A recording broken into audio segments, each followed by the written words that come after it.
ಪ್ರೆಗ್ನೆನ್ಸಿಗೆ try ಮಾಡ್ತಾ ಇದ್ರೆ ಹಾಗೆ ಟ್ಯೂಬ್ ಬ್ಲಾಕ್ ಆಗಿದ್ವು ಅಂತಂದ್ರೆ ಪ್ರತಿದಿನ ಈ 3 ಆಸನಗಳನ್ನ ಖಾಲಿ ಹೊಟ್ಟೆಯಲ್ಲಿ ಬೆಳಿಗ್ಗೆ ಮತ್ತು ಸಾಯಂಕಾಲ ಪ್ರಾಕ್ಟೀಸ್ ಮಾಡ್ರಿ. ಟೇಬಲ್ ಟಾಪ್ ಪೋಸಿಗೆ ಬರ್ತೀರಿ, ಎದುರಿಗೆ ನೋಡ್ರಿ.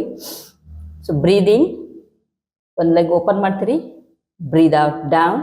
ಸೊ ನೆಕ್ಸ್ಟ್ ಇನ್ನೊಂದು ಕಡೆ breathe in, breathe out, breathe in, breathe out, breathe in, breathe out. ಇದೇ ರೀತಿ 20 ಬಾರಿ ಮಾಡ್ಬೇಕಿದ್ದನ್ನು ನೀವು. So next cat and cow pose ಒಳಗ ಇನ್ನೊಂದು ವೇರಿಯೇಷನ್. ಬ್ರೀದ್ ಇನ್, ಸೊ ಇಲ್ಲಿ ಕಾಲ್ ಮ್ಯಾಲ್ ತಗೋತೀರಿ, ಹಾಗೆ ಥ್ರೋಟ್ ಇದೊಂದು ಒಂಚೂರು ಸ್ಟ್ರೆಚ್ ಆಗ್ಬೇಕು. Breathe out.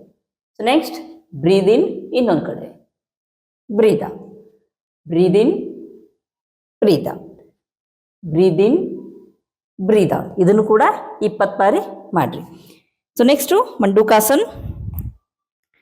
ಸೊ ಪಾದ ಹೊರಗೆ ತಗೋರಿ, ಈ ಪಾದ. ಸೊ 2 ಪಾದನ ಹೊರಗೆ ತಗೊಂಡು ಸೊ ನೆಕ್ಸ್ಟ್ ನಿಧಾನವಾಗಿ ಈ ರೀತಿ ಬರ್ತೀರಿ. ಸೊ ಲೈಕ್ ಪೂರ್ತಿ ಕೆಳಗೆ ಕುತ್ಕೋಬೇಡ್ರಿ, ಒಂಚೂರು ಮ್ಯಾಲೆ ಬರ್ತೀರಿ ಹಿಂಗ. ಸೊ ನೆಕ್ಸ್ಟ್ ಹಿಂಗೆ ಆರಾಮಾಗಿ ಕುತ್ಕೊಳ್ಳೋದಲ್ಲ, ಒಂಚೂರು ಮ್ಯಾಗೆ ಬರ್ಬೇಕು. ಈ ರೀತಿ ಎದುರಿಗೆ ನೋಡ್ತಾ ಇರ್ತೀರಿ. ಸೊ ಈ ರೀತಿ ಇರ್ತೀರಿ, ಒಂಚೂರು ಈ ರೀತಿ ಬರಬೇಕು. ಎದುರಿಗೆ ನೋಡ್ರಿ, ಸ್ಟೇದೇರ್. ಸಹಜವಾದ ಉಸಿರಾಟದೊಂದಿಗೆ ಇಲ್ಲಿ ಒಂದು 5 ಅಥವಾ 10 ಕೌಂಟ್ ಮಟ್ಟ ಇರ್ತೀರಿ.